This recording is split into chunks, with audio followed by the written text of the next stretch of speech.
Hi friends, आज हम discuss करेंगे कि क्या चेक बाउंस होने पर जिसने पर्सन ने चेक बाउंस कराया है उसके ऊपर सेक्शन 138 एनआई एक्ट के साथ साथ आईपीसी के सेक्शन 420 के अंतर्गत भी कार्रवाई की जा सकती है। फ्रेंड, जब भी कोई पर्सन किसी को चेक इशू करता है और बाद में वो चेक बाउंस हो जाता है तो ऐसे पर्सन के खिलाफ जनरली हम सेक्शन 138 एनआई एक्ट के अंतर्गत क्रिमिनल केस फाइल करते हैं और ज्यादा उस पर्सन के खिलाफ हम सिविल रिकवरी का केस फाइल करते हैं। जो भी अमाउंट चेक में दिया होता है उसको रिकवर करने के लिए सिविल रिकवरी का केस फाइल कर देते हैं। अब यहाँ पर क्वेश्चन उठता है कि क्या ऐसे पर्सन के खिलाफ आईपीसी की धारा 420 के अंतर्गत चीटिंग का मामला भी दर्ज किया जा सकता है?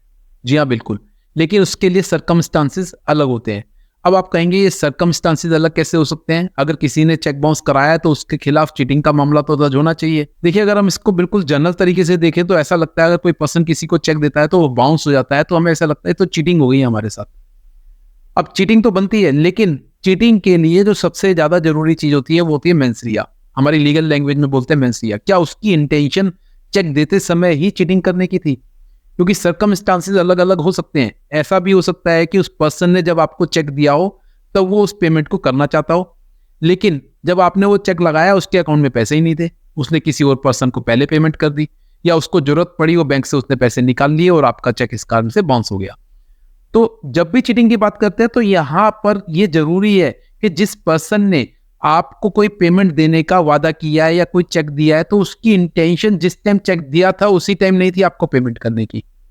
अगर वो जानबूझ करके आपको ऐसा चेक इशू कर रहा है जिसको उसको पेमेंट देनी ही नहीं थी तो वहां पर 420 आईपीसी अट्रैक्ट होता है और ऐसे पर्सन के खिलाफ आप आईपीसी की धारा 420 के अंतर्गत एफआईआर भी करा सकते हैं और क्रिमिनल केस भी चला सकते हैं। और अभी रिसेंटली केनरा हाई कोर्ट के जस्टिस जी गिरीश ने एक केस के अंतर्गत ऐसी जजमेंट भी पास करी है जहां पर बोला है कि सेक्शन 138 एनआई एक्ट के साथ साथ 420 का केस भी एक्यूज के खिलाफ मेड आउट होता है। अब इस केस के अंदर एक्यूज पर्सन ने जो कंप्लेनेंट को चेक दिया था वो चेक देने से पहले ही उसने अपना अकाउंट बंद करवा रखा था। तो जहां पर फेस से ही क्लियर होता है जब उसने उस पर्सन को चेक इश्यू करा तो उसकी इंटेंशन उस चेक को क्लियर कराने की थी ही नहीं, उसने तो धोखा देने के लिए वो चेक दिया था।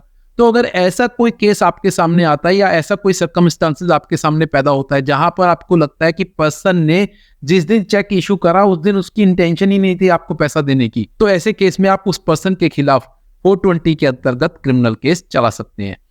इस जजमेंट का लिंक मैंने डिस्क्रिप्शन बॉक्स में दे दिया, आप इसको पढ़ सकते हैं।